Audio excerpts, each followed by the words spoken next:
The other thing that I want to talk about in this opening block or section of the show is the Derrick Rose retirement night. We talked about it a little bit on Numbers on the Board, and obviously there I have to split the panel up with my other co-hosts, which I love to do. But something like this, I wanted to speak on about just a little bit more because it meant a lot to me. Derrick Rose was for so long the heartbeat of the city. He gave the city a lot of pride. He gave us something to stand for and gave us some hope.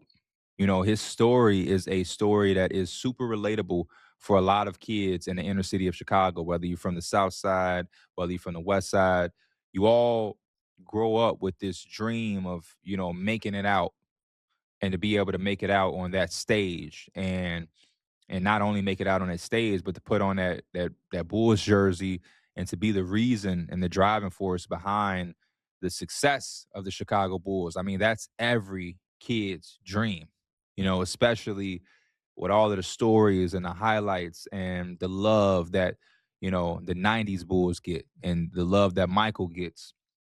That's the environment that we all grew up in, us 90 babies. We saw the aftermath of the Chicago Bulls being this dynasty team that everybody in the world fell in love with. And so we all grew up playing basketball in the alleys, taking a crate.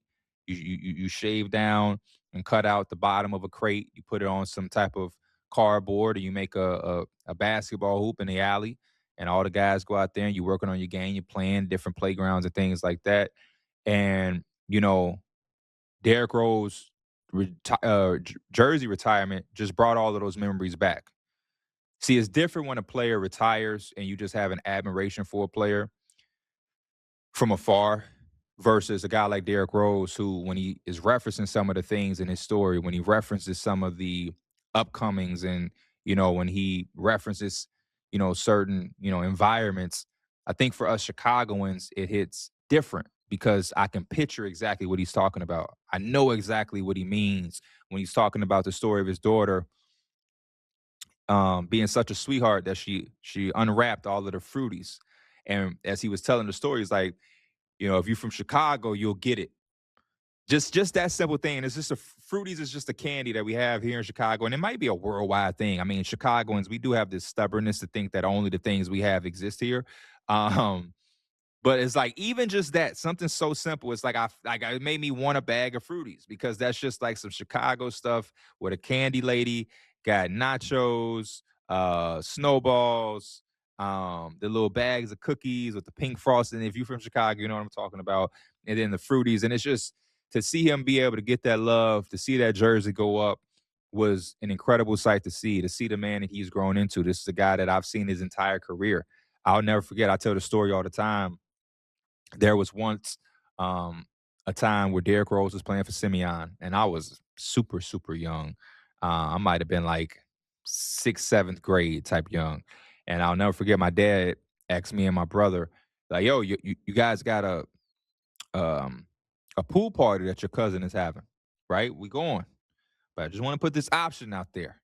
We can go to that pool party, or we can go up here the United Center, I believe it was, and we can watch Simeon and Derrick Rose play whoever they were playing in one of the games for the state title or going to play the state title. I can't remember if it was the actual final or semifinal. I forget.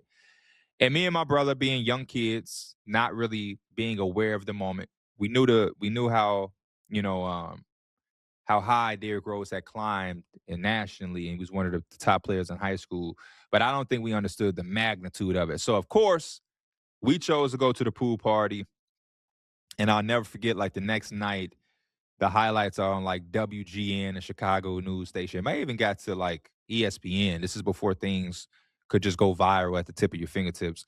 And Derrick Rose is windmilling. He's putting on a show. He's dunking. And me and my brother like, why? And so forever when I see those highlights, I think of that. But again, special moment to see, his teammates and his peers talk so highly of him, to see him be able to get emotional, for us to hear those stories, the vulnerability of the injuries and everything that was going on, and to see that he was able to make it through all of that adversity, because it can be damaging as a player when all you have is basketball and you lose it as something so simple as an injury. But again, to see him not fall victim of the cycle and to be able to have something to, push for and carry on after closing a chapter on the book was an incredible experience to watch and be a part of. And, we wishing you well, Derrick Rose, for the rest of your retirement. Chicago's own. We will always love you. Hit subscribe for more news, highlights, and analysis from the NBA on NBC.